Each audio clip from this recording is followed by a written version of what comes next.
So a lot of you may already know what this package is. This is one of the first few shipments of the newest batches of peel apart pack film of the One Instant project led by Florian Doc Caps and his team, where they essentially brought back to life peel apart pack film, which was very exciting when I saw that they announced the project on Kickstarter, and I went ahead and supported the project on the website, and I pre-ordered one of the first few batches of peel apart pack film.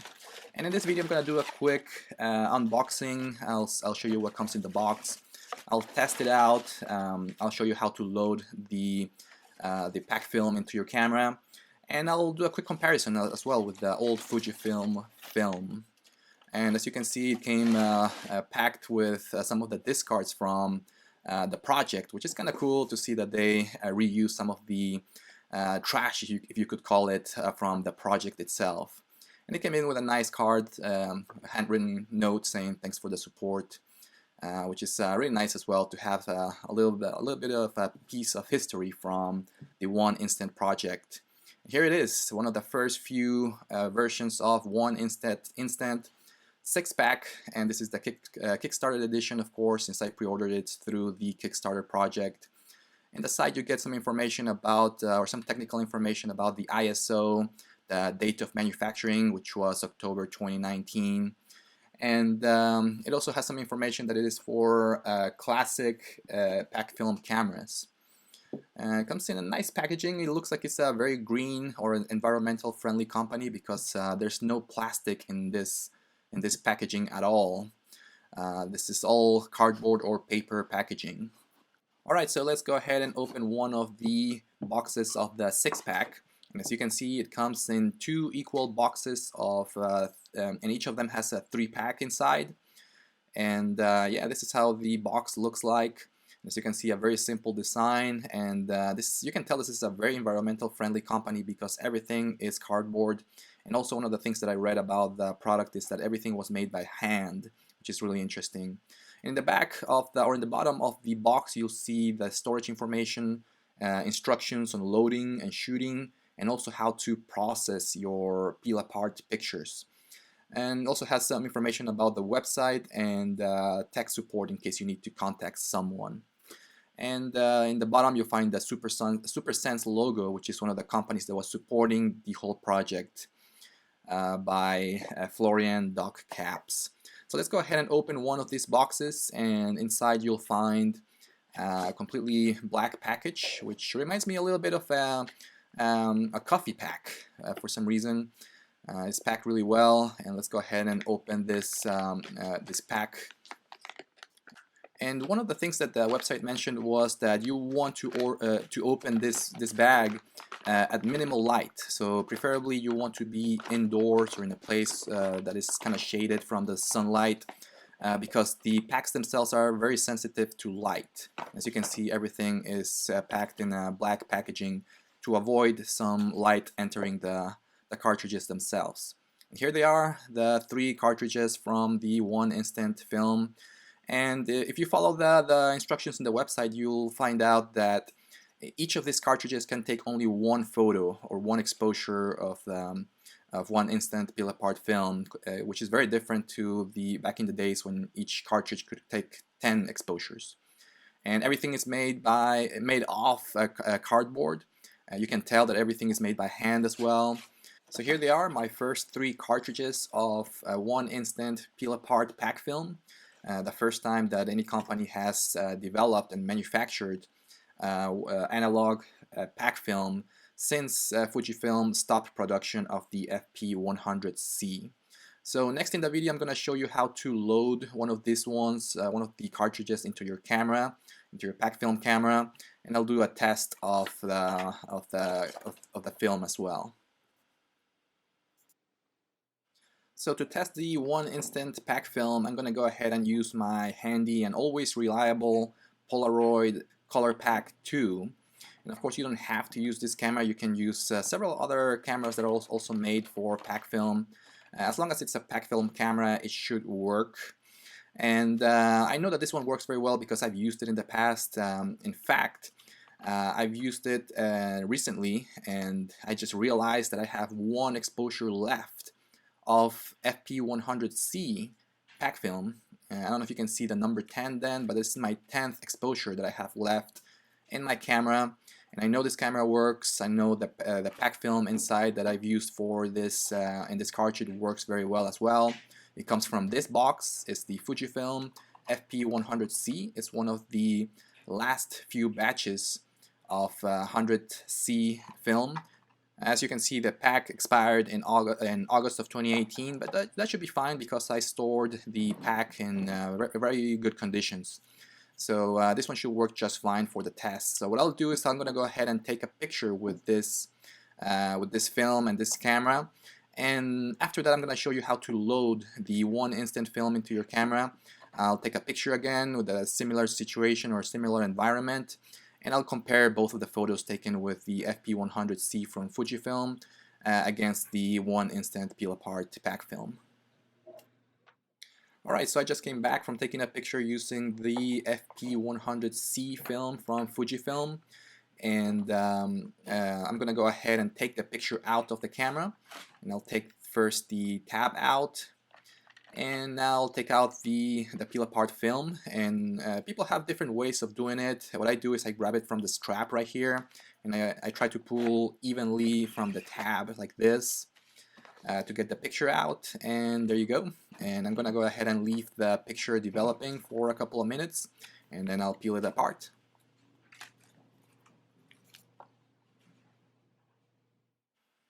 Alright, so a couple of minutes have passed, and I'm gonna go ahead and peel apart my test photo, which is gonna be my picture that I'm gonna use to compare it with the results from the one instant pack film.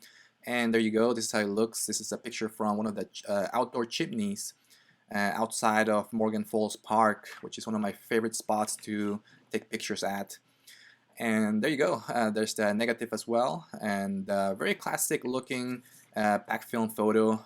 Definitely gives that analog photography vibe. And now I'm gonna go ahead and try to load up the one instant pack film.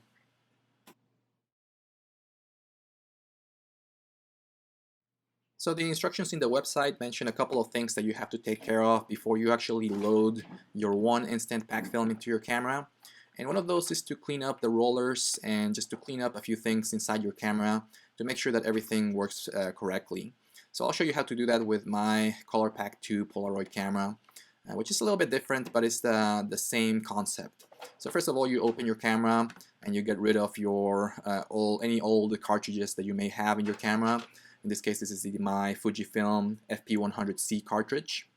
And you're gonna go ahead and clean up the your rollers of the camera. And like I said before, my ColorPack 2 doesn't have rollers because of the design of the camera itself. Instead of that, it has something called the spreader or developer spreader, which looks like this. And you take it out and you lift up this latch like this, so it will open the spreader like that.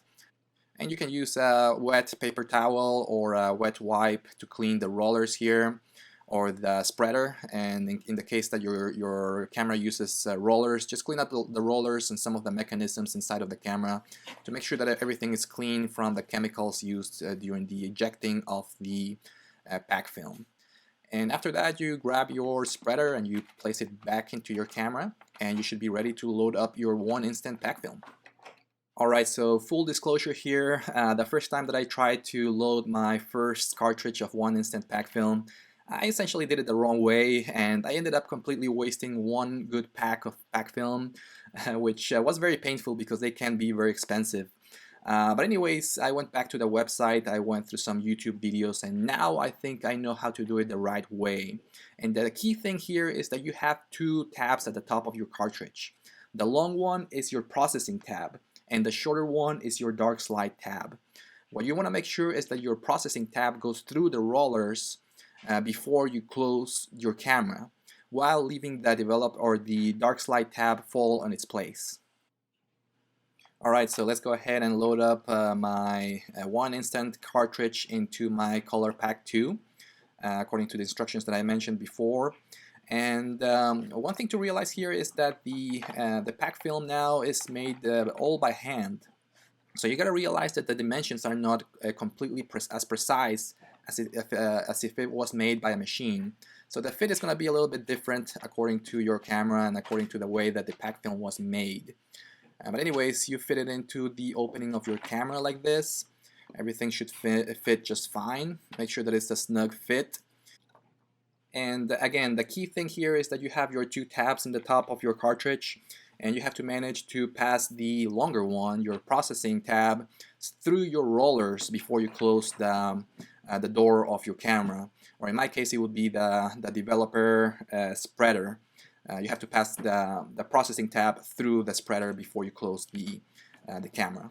Anyways, let's give it a shot. This is how you do it. You close it slightly, and then you pass your processing tab through the spreader like this. Let me give you a closer look at the spreader.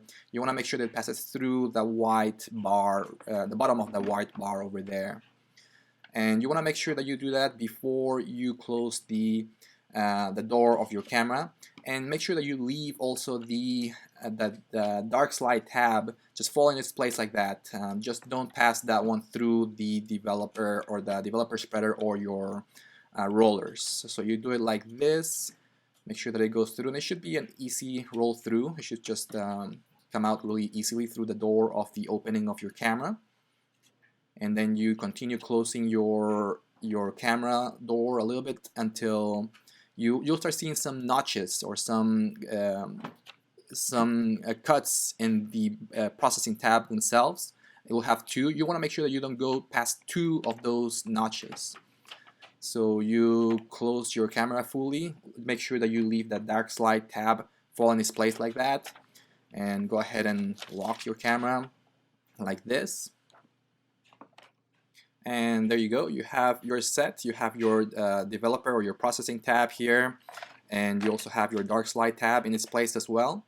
And what you do is you'll pull out the dark slide tab like this, again using the strap if your camera has one.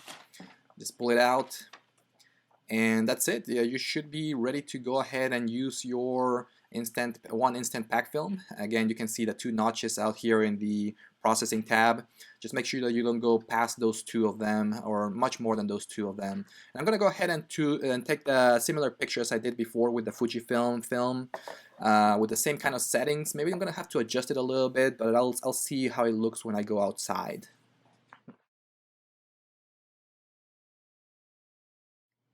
Alright, so I already went outside and I took a picture using the one instant pack film, and I used similar settings, and I actually had to change one thing in my camera. I had to move the lever here into the darken exposure because it is much brighter right now compared to when I took the first picture in the morning. That's the only change that I had to do in the settings in my camera.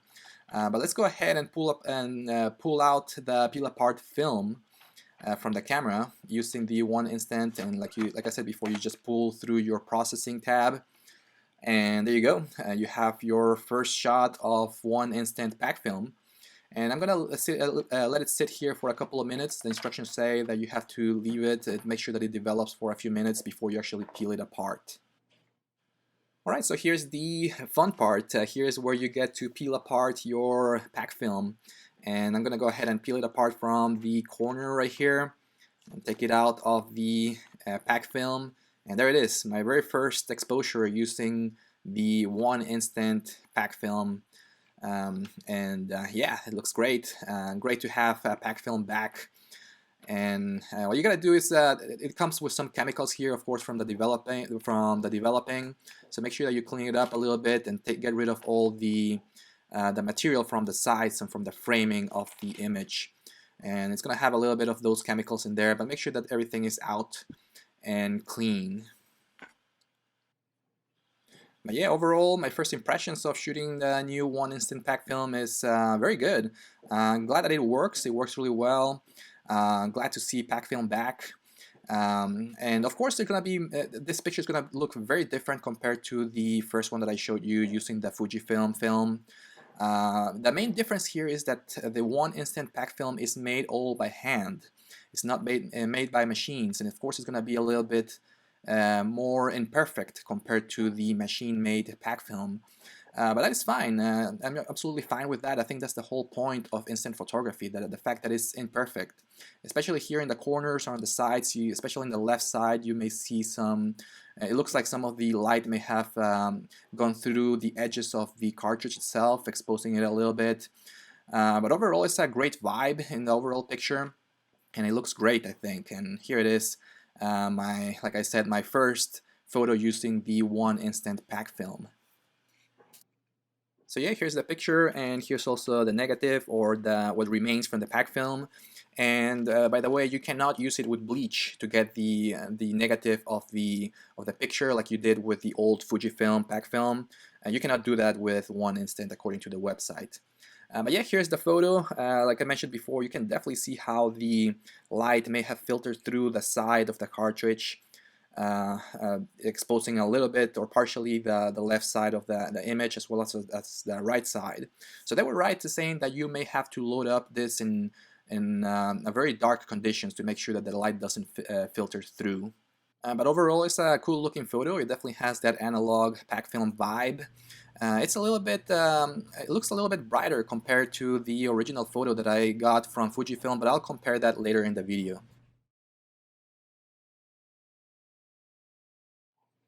Alright, so let's go ahead and compare the first photo that I took with using the FP-100c from Fujifilm with the 1-instant photo. And yeah, by the way, I'm gonna put scans at the end of the video of these two photos so you can see how they look like in detail at the end of the video. But yeah, as you can see, this is a picture that was definitely taken by the original Packfilm from Fujifilm, and you can clearly see it, especially from the very sharp edges on the framing of the photo. This is a photo that was taken using a cartridge that was manufactured by a machine. There's essentially no room for mistake in the machine, so you can see in its precision of the framing of the exposure itself. This one is definitely the work of something that was manufactured by hand, by a person, because it definitely has those types of imperfections around the corners or around the edges of the framing. And it looks like it also gets some additional black framing in the top and the bottom of the image. Also, the exposure itself is a little bit different, maybe because of the lighting conditions outside. When I took the second photo, it looks like there was more light. And but overall, it looks like the shadows were a little bit brighter as well using the 1-instant photo. But that might be because of the lighting situations outside. And I also noticed that the chemicals used during the developing process of the 1-instant may be a little bit different compared to the original Fujifilm, because the colors also look a little bit different. Not in a bad way, it just looks different. And just to go back into the original cartridge of the 1-instant Packfilm, here it is. And as I said before, this is definitely something that was done by hand. It's all cardboard, and there's definitely lots of room, or there's a lot of potential places where light can filter through, especially during the different loading process of the cartridge itself into your camera. So just an FYI, if you are trying to use the 1-instant film, make sure that you do it in very dark conditions.